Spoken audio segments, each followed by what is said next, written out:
Hey, shalom everyone. This is Amir Tzalfati live from Connect in Galilee, and kind of waited for everyone here in America to wake up, and also to give you an update on the very unusual event from this morning where a missile that was fired by the Houthis in Yemen actually managed to penetrate the Israeli air defense system and fall in the perimeter of Ben Gurion International Airport, which was exactly what they aimed. There's 4 different targets for the Houthis that they always try to hit.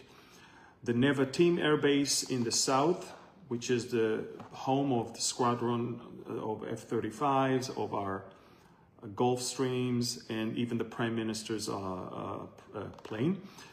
Then there is the Haifa port. There is the Ramat David Air Base, which is right next to me.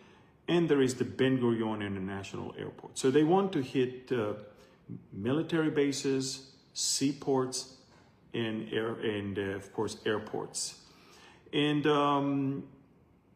out of 27 missiles, this is the first that our air defense system was unable to intercept, and the missile itself fell. And if you're not on Telegram, you probably don't even know what I'm talking about. I actually have footage of the missile hitting while the sirens were going off. So, folks, big news, because of course a couple people were injured, lightly injured, no damage to the airport itself.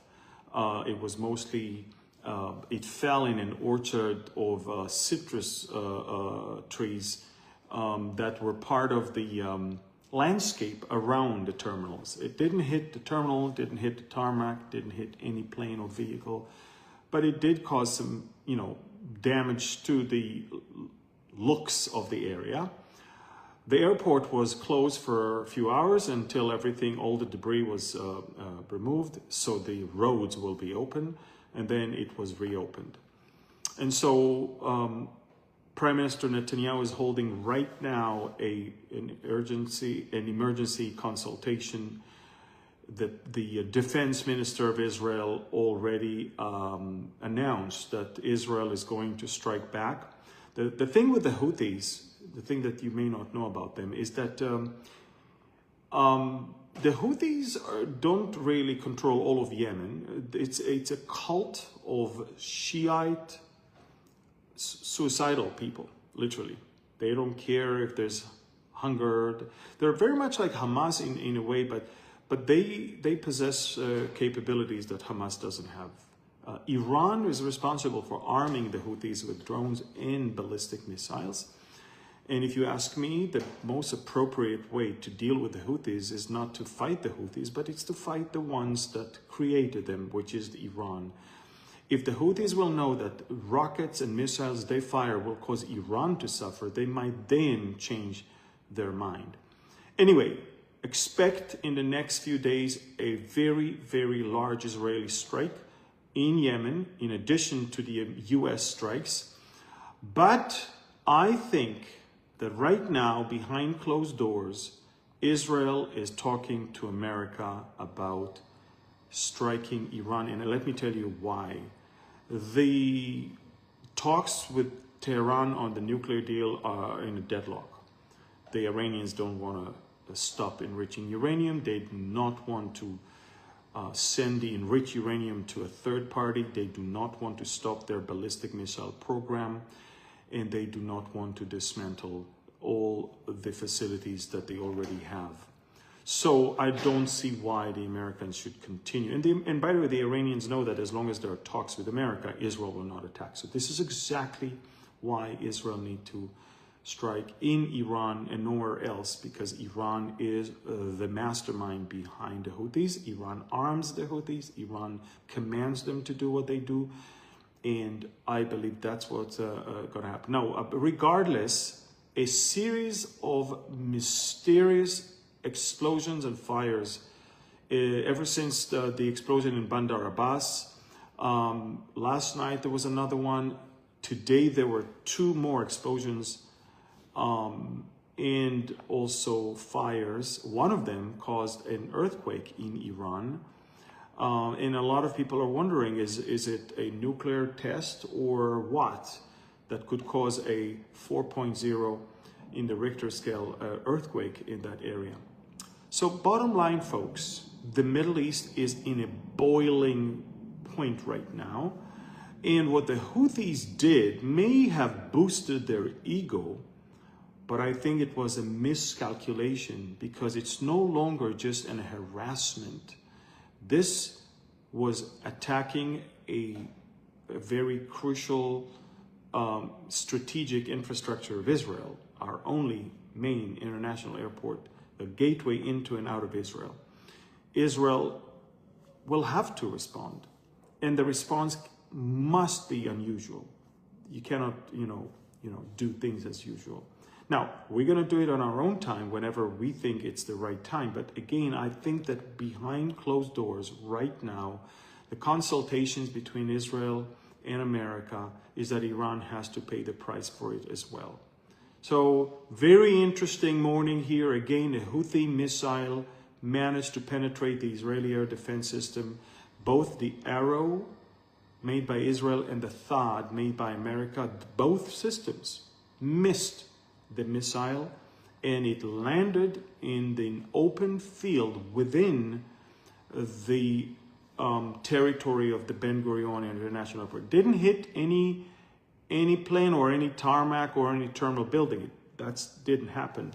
But it did create a crater in the gardens around, and it did cause some debris to fly to the access roads, which caused the roads to be closed, which caused passengers not to be able to enter or leave, which of course halted all takeoffs and landings for a few hours. And so that's the thing that, remember, out of 27 rockets, 26 were intercepted. So we're still within more than 90% success rate. We should not blow it out of proportion, but we must remember that for something like that, not just Yemen, but Iran must pay. And again, Ben Gurion Airport was hit by a Houthi missile. Few people were injured just from the debris that was flying, and no one in the terminal was hit, no one on the tarmac, no planes, no vehicles. But again, it did fall. And on Telegram, and guys, I'm asking you, you need to understand what's going to happen in the coming weeks is unprecedented and almost on biblical scale. This is why I'm asking you to sign and subscribe to Telegram, because you've got all the footage. I posted before mainstream media even posted. The footage of the rocket falling, the footage of what happened, who, when, where, how. Go to Telegram. The handle is Behold Israel Channel, one word, but it's on my name, Amir Tsarfati, with 614,000 subscribers. Join Telegram. You need to understand bigger things are about to happen. Again, mysterious explosions all across Iran, in Tehran, and in other places. One of them this morning caused an earthquake in Iran. What happened, where, and how, everything is in my Telegram channel. Please, please, please go and subscribe. You'll get a lot more. Share this, like and subscribe to my YouTube channel as well, but share this video. Breaking news, a missile hit the Ben Gurion Airport in Tel Aviv. All flights were suspended for hours. The airport is reopened. Some airlines decided to cancel flights, such as the Lufthansa Group, United, Wizz Air, Air France, British Airways, and others. Let's see when it will be resumed. Israel is expected to retaliate in the coming hours and days. But the talks right now are not just Yemen. The talks are right now to go to the head of the snake, which is Iran. Big things are about to happen. Again, go to Telegram, Follow me there. The handle on Telegram is Behold Israel Channel, one word. It's under my name, Amir Tzalfati, with 614,000 subscribers. Join, subscribe for free, and please get to see the footage, get to see the videos, the photos, get to see all the facts, the story behind. Everything is there. And again, share this video and pray for Israel. These are amazing times. Lots of amazing things are about to happen. Pray, share, subscribe, and comment. Thank you. God bless you, and shalom.